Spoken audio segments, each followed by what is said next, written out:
It's Monday, and that means it's time for this week's pickups.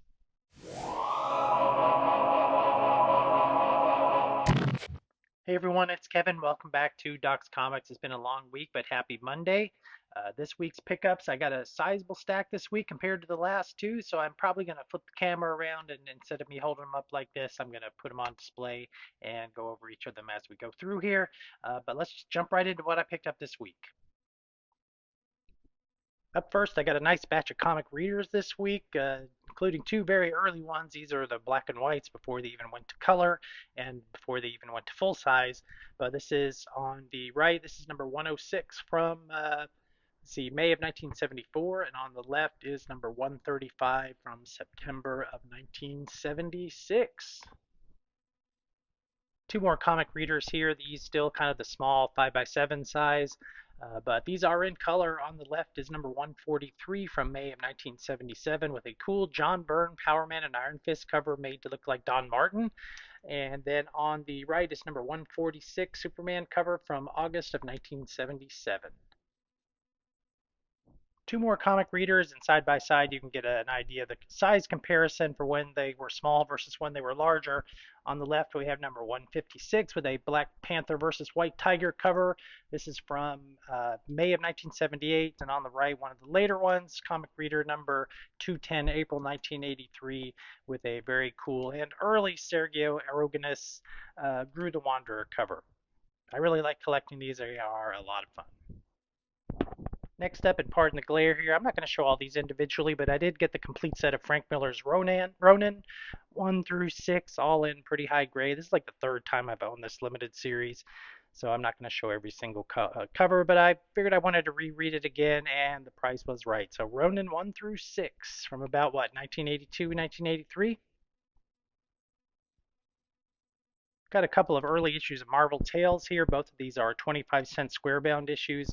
Number 13 on the left and number 23 on the right. Both of them in pretty high grade. I've got each of them around an 8.5 or a 9.0. Some of these early Marvel Tales are harder to get than you think, and they don't reprint just Spider-Man. They reprint some backup stories with other folks too. You can see Marvel Boy and Thor and the Human Torch here on these examples. I got an issue of Silver Surfer that I've been missing. This is number 5, pretty high grade, about a very fine near mint. The only problem with this issue, and you can see that on the bottom, it does have a pretty significant miscut.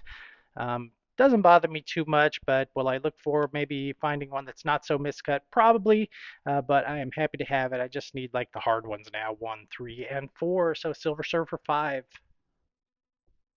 I was lucky enough to find a couple of Atlas Westerns on eBay of all places. These just popped up out of nowhere and the price was right, so I grabbed them. I didn't have either one of these. This is Two Gun Kid number 12 on the left. This one is about a VG, so I might look to upgrade it, but colors still pop pretty good and it presents well for a very good. And then the one on the right is number 20, also a yellow cover. It does have somebody's name written in pen on the front cover, but this one is in much nicer shape. I've got it at a mid-grade fine or fine plus. So two more very early Two Gun Kids chucked off the list. I'm happy to have both. Couple of other curiosities that I got this week. I got a copy of Frank Miller, Lynn Varley, Elektra Lives Again. This is a graffiti design, Epic Comics, oversized hardcover. Similar to Ronin, I've had this a couple of times, but another one did pop up at a reasonably inexpensive price, so I went ahead and bought it again, and I'll read it again, and I will put it with my other hardcovers. Elektra Lives Again. Last up, and this technically doesn't count as a back issue, but this is Atlas Artist Edition number 2, Al Williamson. I do have the first volume, which is the Joe Manili one.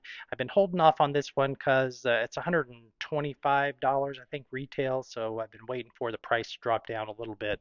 And I finally found it discounted. I got it on Amazon for like $71, so I figured it was time to pull the trigger. I haven't read anything in this one yet, but I know it has a lot of his science fiction and a lot of Western stories in this, colorized Atlas reprints. So I'm looking forward to reading it. Al Williamson definitely is one of my favorites.